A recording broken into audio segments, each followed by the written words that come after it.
तसव्वुफ़ जी जेका तारीख़ आहे, तारीख़ मुतलिक़ मुख़्तलिफ़ अदवार गुज़रिया। उन्हनि दौरनि में जुदा जुदा जेको आहे सो नालनि सां मुतारफ़ थियो तसव्वुफ़।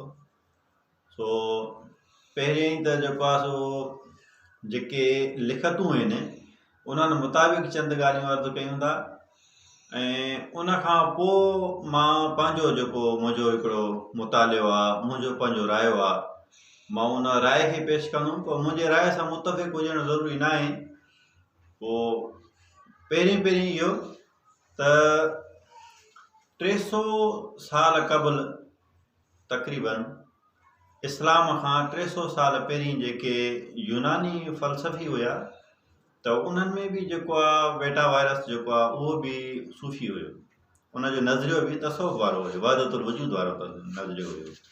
ऐं उन खां पोइ जेको आहे हिकु यूनान जो ॿियो गुज़रियो आहे रियाज़ीदान, मैथामेटिशन गुज़रियो आहे, उहो बि सूफ़ी हुयो। सो असल में तसव्वुफ़ जो जेको नज़रियो वहदतुल वजूद जो आहे इहो तमामु पुराणो आहे, तमामु पुराणो आहे। ऐं पंहिंजो जेके आर्या आहिनि, उन आर्यनि जो बि नज़रियो जेको वहदतुल वजूद जो आहे। सो तसव्वुफ़ मुख़्तलिफ़ दौरनि में मुख़्तलिफ़ हिन जा माण्हू मञींदड़ रहिया आहिनि, पेशवा रहिया आहिनि। पर जेको लिखणियुनि जो सिलसिलो रहियो आहे न, त तसव्वुफ़ ते जेके किताब लिखिया विया आहिनि उहे 11हीं ऐं 12हीं हिजरीअ खां पोइ जेका लिखिया विया आहिनि। 11हीं ऐं 12हीं सदी जेका आहे उन खां पोइ तसव्वुफ़ ते किताब लिखिया विया आहिनि। उन खां पहिरीं तसव्वुफ़ ते का लिखणियूं मौजूदु न हुयूं।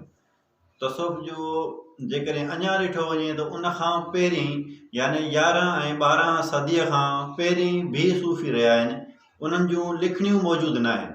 उन जे करे उन्हनि जे लाइ इहो माना चई नथो सघिजे त तसव्वुफ़ शुरू कॾहिं थियो, बल्कि इहो खणी चई सघिजे थो त कहिड़े तरीक़े सां पकड़ियो, बसि एतिरो ई चई सघिजे थो, इन खां वधीक न। हाणे रहियो सिंध, त जेको हीअ असांजो सिंध आहे इन में सूफ़ीअज़म रहियो आहे शुरूअ खां वठी। आर्या जेका आहिनि, आर्या सूफ़ी हुया, उन्हनि जो नज़रियो जेको वहदतुल वजूद जो हुयो। ऐं आर्यनि वारो जेको वहदतुल वजूद जो नज़रियो आहे इहो ई वरी इंडिया में बि पकड़ियल आहे। इंडिया में जेको तसव्वुफ़ आहे उहो बि आर्यनि वारो ई आहे, असांजो इस्लामी तसव्वुफ़ उते न आहे।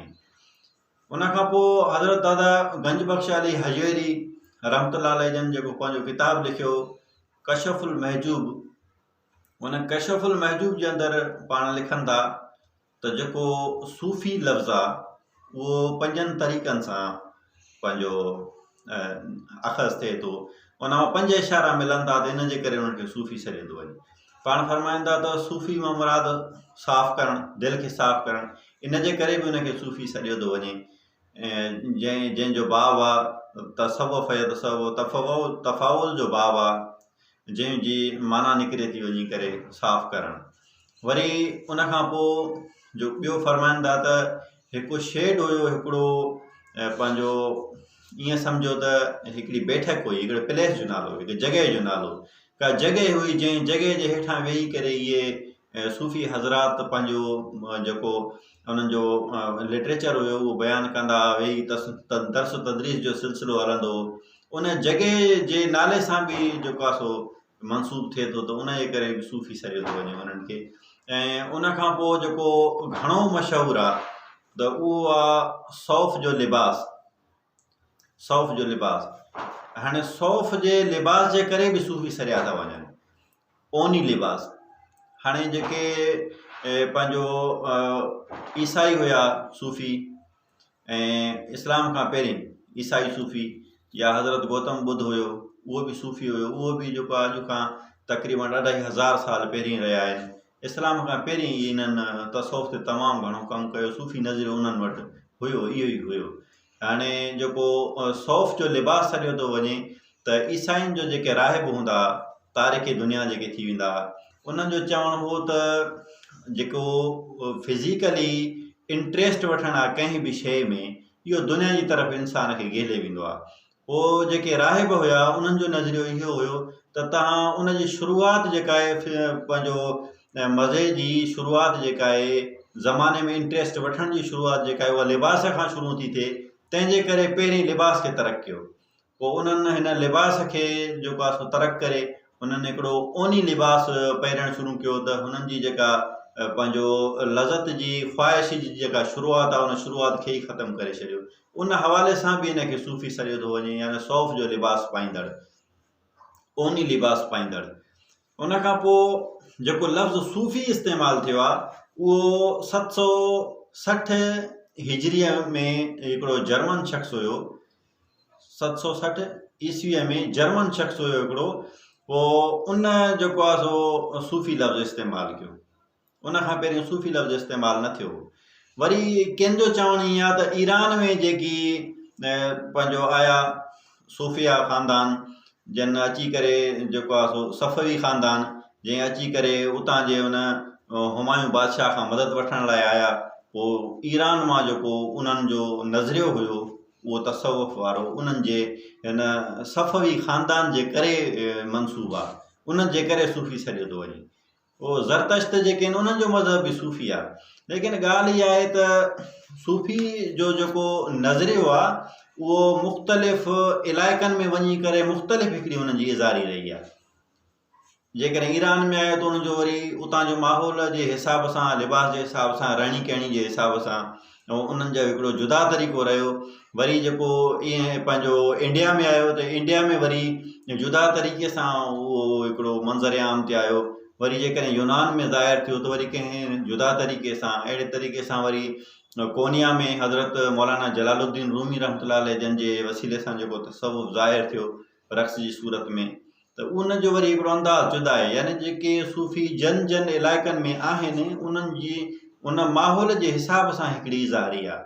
पर असल में जेको नबी करीम सल्लल्लाहु अलैहि वसल्लम जन खां हिकिड़े शख़्स सुवाल कयो त सरकार तव्हांखे हिन हेॾे मंडल माहौल में तव्हांजो अल्लाह ताला जी ज़ात सां कनेक्शन बि आहे ऐं उन्हनि सां वासिल बि आहियो, उन्हनि खां असां ताईं शयूं ट्रांसफ़र बि कयो था, तव्हांखे आख़िर कहिड़ी शइ ते फ़ख़्रु आहे, तव्हांजो मर्तबो बि आहे, तव्हांजो मान बि आहे। त पोइ सरकार नबी करीम सल्लल्लाहु अलैहि वसल्लम जन फरमायो त अल फ़क़्रु फ़ख़्री, पाण फरमायूं त हीउ जेको पंहिंजो ग़रीबी माहौल आहे, फ़क़ीरी माहौल आहे, हीउ जेको सफ़ा सादो माहौल आहे, मूंखे इन शइ ते फ़ख़्रु आहे।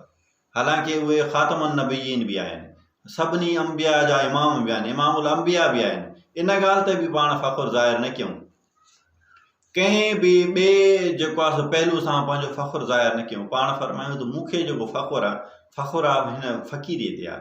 पोइ इन मां ज़ाहिर इहो थियो त नबी करीम सल्लल्लाहु अलैहि वसल्लम जन जी जेको बि साईं जन जो जेको ख़ज़ानो हुयो उहो फ़क़ीरी हुयो। पोइ अॻिते हली करे तक़रीबन 40 साल गुज़रिया, 40 सालनि जी ख़िलाफ़त राशिदिया जो जेको दौरु आहे, 30 साल जो ख़िलाफ़त राशिदिया जो जेको दौरु आहे, उन दौर में ॾिठो वञे यानी 40 हिजरी बीहे थी तक़रीबन, त जेके अरब हुया, अरबनि में बादशाही जो रवाज़ न हुयो, शहनशाह जो रवाज न हुयो। इहो अमीर मुआविया जेको अची करे हिन शहनशाह जो बुनियादु विधो, उन खां पहिरीं अरबनि में शहनशाह बादशाही जो को बि रवाज न हुयो। कबीला जी हिकिड़ी सूरतूं हूंदियूं उन्हनि जूं, पोइ उन्हनि खे हिकिड़ी इहा हवस रहंदी हुई त असां में बादशाही पैदा थिए। उन्हनि मां इन शख़्स अची करे जेको आहे सो बादशाही जो वजूदु विधो। बादशाही जो वजूदु विझण खां पोइ इहा जीअं माना सल्तनत शहनशाह जेका आहे, सल्तनत शहनशाही जेका आहे उहा ट्रांसफ़र थींदी रही। अॻिते हली उमवी ख़ानदान वटि आई, वरी उन खां पोइ जेको आहे सो अब्बासी ख़ानदान वटि आई, अॻिते हली करे उस्मानिया ख़ानदान वटि आई। त इन शहनशाह जो इस्लाम सां को बि वास्तो न आहे, छो त नबी करीम सल्लल्लाहु अलैहि वसल्लम जन जो जेको ख़ज़ानो आहे उहो अल फ़क़्रु फ़ख़्री, फ़क़ीरी मुंहिंजो फ़ख़्रु आहे, मुंहिंजे लाइ फ़ख़्र जो एज़ाज़ जी ॻाल्हि आहे त मां हिन माहौल, हिन फ़क़ीरी में मुंहिंजे लाइ इहो जेको जंहिं माहौल में रहां थो इहो मुंहिंजो फ़ख़्रु आहे। त बादशाहत ऐं शहनशाहत जेका आहे इहो सरकार जो ख़ज़ानो न आहे। इन्हनि खे इस्लामी पंहिंजो हुकुमरानी, इस्लामी हिस्ट्री बि न चवणु घुरिजे, इस्लामी बादशाहत बि न चवणु घुरिजे, मुसलमाननि जी बादशाहत तव्हां बेशक उन्हनि खे चओ, तसव्वुफ़ सां हिननि जो वास्तो न आहे। असल में नबी करीम सल्लल्लाहु अलैहि वसल्लम जन जो जेको ख़ज़ानो हो अल फ़क़्रु फ़ख़्री, उन उन बादशाही खे, तॾहिं जी बादशाही खे जेकॾहिं कंहिं क़ाइमु रखियो त उहो तसव्वुफ़ वारा हुया। अहल सुफ़ा बि हुया उन वक़्तु।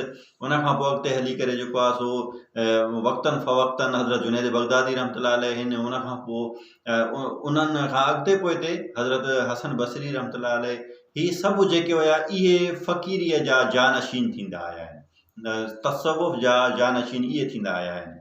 त तसव्वुफ़ जो जेको सूफ़ी जो जेको इस्तेमालु थियो आहे लफ़्ज़ जो, उहो 760 हिजरीअ में थियो आहे।